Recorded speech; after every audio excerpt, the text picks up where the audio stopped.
பிரியமானவர்களே, எப்படி இருக்கீங்க? நல்லா இருக்கீங்களா? இயேசு கிறிஸ்துவ நாமத்தில் உங்களை வாழ்த்துகிறேன். சந்தோஷமா இருங்க. நீங்க சந்தோஷமா மன மகிழ்ச்சியா வசனத்தை கவனிக்கணும்னு சொல்லிதான் நாங்க விதவிதமான இடத்துல போய் உங்களுக்கு இந்த வசனத்தை சொல்வதற்கு இடத்தை தேட கண்டுபிடிச்சு அந்த மாதிரி இடத்திலிருந்து உங்களோடு பேசுகிறேன். இந்த இடம் உலக பிரசித்தி பெற்ற நயாகரா நீர்வீழ்ச்சி. பின்னால அந்த அருவி விழுகிற சத்தெல்லாம் கேட்குது இல்ல, பிரம்மாண்டமா இருக்குது. இங்க தண்ணி வரும். நான் இத்தனை வருஷமா வர்றேன். இங்க வர்ற ஆரம்ப காலம் 25 வருஷத்துக்கு முன்னால வந்ததுல இருந்து பார்க்க வந்திருக்கிறேன். எத்தனை முறை பார்த்தாலும் ஒரு செழிப்பை தட்டாது. பார்க்க பார்க்க அவ்வளவு சந்தோஷமா இருக்கும், ஆச்சரியமா இருக்கும். தேவனுடைய சிருஷ்டிப்பு எத்தனை பெரியது என்பதை. தண்ணீர் வற்றி போனதே கிடையாது. நல்ல உறை பண்ணி காலத்துல கூட தண்ணீரெல்லாம் உறைந்து விடும். அப்பொழுது தண்ணி வந்து கொண்டே இருக்க, விழிந்து கொண்டே இருக்கும், எப்பொழுதுமே வற்றாது. அந்த மாதிரி ஒரு பெரிய ஆசீர்வாதத்தை இங்கே பார்க்க முடிகிறது. சரி, இன்றைக்கு ஆண்டவர் எனக்கு என்ன வசனம் வைத்திருக்கிறார் அப்படின்னா, உபாகமம் 15ஆம் அதிகாரம் 6வது வசனம். ஆண்டவர் சொல்லுகிறார், ஒரு தேவனாகிய கர்த்தர் நான் உனக்கு சொன்னபடி உன்னை ஆசீர்வதிப்பதினால் நீ அநேக ஜாதிகளுக்கு கடன் கொடுப்பாய், நீயோ கடன் வாங்குவதில்லை. ஆண்டவர் சொல்ல, என் மகனே மகளே, நீ கடன் கொடுக்கிறவனா இருக்கணும், வாங்குகிறவனாக அல்ல. அப்படி உன்னை ஆசீர்வதிப்பேன் அப்படின்னு சொல்றார். இந்த கடன் தானங்க பெரிய பிரச்சனையா இருக்குது. இந்த கடனை வாங்கிட்டு வாங்குற சம்பளம் எல்லாம் வட்டிக்கே போயிடுது. கஷ்டப்பட்டு சம்பாதிக்கிற பணம் எல்லாம் வட்டிக்கே போய் விடுகிறது. ஏன் கடன் வாங்குனீங்க?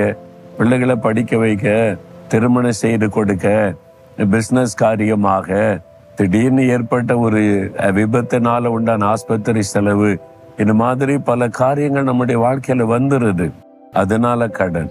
சிலருக்கு ஒண்ணுமே இல்லாட்டா கூட கடன் வாங்கி கொண்டே இருக்கணும். அந்த பழக்க ஆடம்பர செலவுக்கு, இது மாதிரி தாங்க நினைச்சத வாங்கணும் செய்யணும் என்பதற்கு, நம்முடைய அவசர காரியத்துக்கு கூட உடனே கடன் வாங்கணும்னு நினைக்க கூடாது. ஆண்டவர் என்ன சொல்ற, நீ கடன் வாங்குவதில்லை, நீ அநேகருக்கு கடன் கொடுப்பாய். இது கர்த்தருடைய ஆசீர்வாதம். நீங்க கடன்காரங்களா இருந்தா தேவனுடைய பரிபூர்ண ஆசீர்வாதத்தை இன்னும் நீங்கள் பெற்றுக்கொள்ளவில்லை என்று அர்த்தம். நீங்க இன்னும் முழுமையான ஆசீர்வாதத்துக்குள்ளே வரவில்லை. அந்த கடன் வாங்கி வட்டியை கட்டி கொண்டு நீங்க சம்பாதிக்கிற பணம் வீணாகிட்டே இருக்குது இல்ல. அப்ப நீங்க முழுமையான தேவனுடைய ஆசீர்வாதத்துக்குள்ளே வரவில்லை. அந்த கடன் உங்களை அடிமையாக்கி பயமுறுத்திக்கிட்டே இருக்கல. நீங்க விடுதலை அடையணும், கடன் கொடுக்கிறவளா மாறணும். இந்த மாதிரி நிறைய பேர் நான் ஊழிய பாதையில இந்த வசனத்தை சொல்லி ஆலோசனை கொடுத்து ஜெபித்து இப்ப கடனே இல்லாத வாழ்க்கை வாழ்றாங்க. நிறைய பேர், 1-2 பேர் அல்ல, பிசினஸ் செய்யறவங்க, வேலை செய்யறவங்க, நிறைய பேர் கடனே இல்லாத மகிழ்ச்சியான வாழ்க்கை வாழ்றாங்க. கடன் இல்லாம வாழ முடியுமாங்க? ஒரு பெரிய பெரிய தொழிலதிபர்லாம் கடன் வாங்குறாங்க. தேசமே கடன் வாங்குது. கடன் இல்லாத தேசமே கிடையாது. உண்மைதான். ஆனா ஆண்டவர் உங்களுக்கு வாக்கு கொடுத்திருக்கிற, நீ கடன் வாங்குவதில்லை.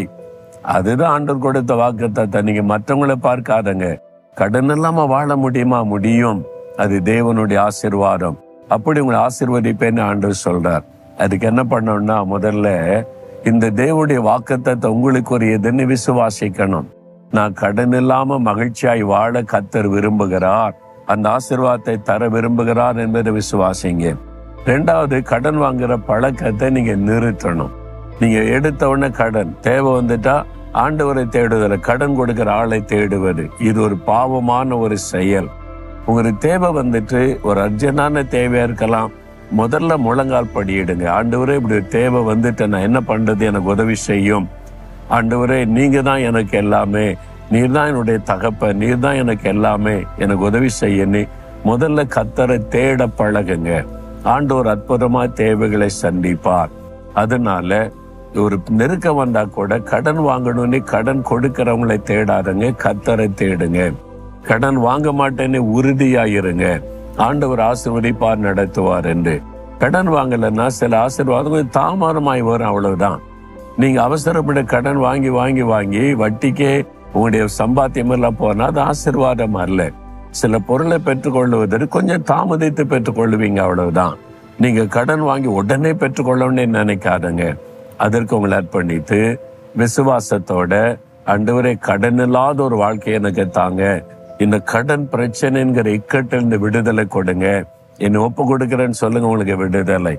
முதல்ல நீங்க ஒப்பு கொடுக்கணும். நான் இனி என் தேவைக்கு உண்மை விசுவாசிப்பேன். ரெண்டாவது, இன்னைக்கு கடன் வாங்க மாட்டேன். இருக்கிற கடனை கொடுத்து முடிக்க எனக்கு உதவி செய்யுங்க. நான் எல்லாத்தையும் கொடுத்து முடிச்சிருவேன். யாரையும் ஏமாத்த மாட்டேன். கடன் வாங்கினவங்களை ஏமாத்த மாட்டேன். கொடுத்து முடிச்சிருவேன். எனக்கு நீங்க உதவி செய்யுங்க ஆண்டவர். அந்த ஆசீர்வாதத்தை எனக்கு தாங்கன்னு கேளுங்க. அந்த ஆசீர்வாதத்தை ஆண்டவர் உங்களுக்கு தருவார். இன்னைக்கே தருவார். இப்போ ஆண்டவர் உங்களுக்கு தருவார். விசுவாசிக்கிறீங்களா? அப்படின்னு ஆண்டவருடைய சமூகத்தில், ஆண்டவரே நீர் கொடுத்த இந்த வாக்குத்தத்தம் எனக்குரியது. கடன் இல்லாத ஒரு வாழ்க்கை எனக்கு தர விரும்புகிறேன். என் கடன் பிரச்சனை முழுமையா எனக்கு விடுதலை தாரும். இனி நான் கடன் வாங்க மாட்டேன்.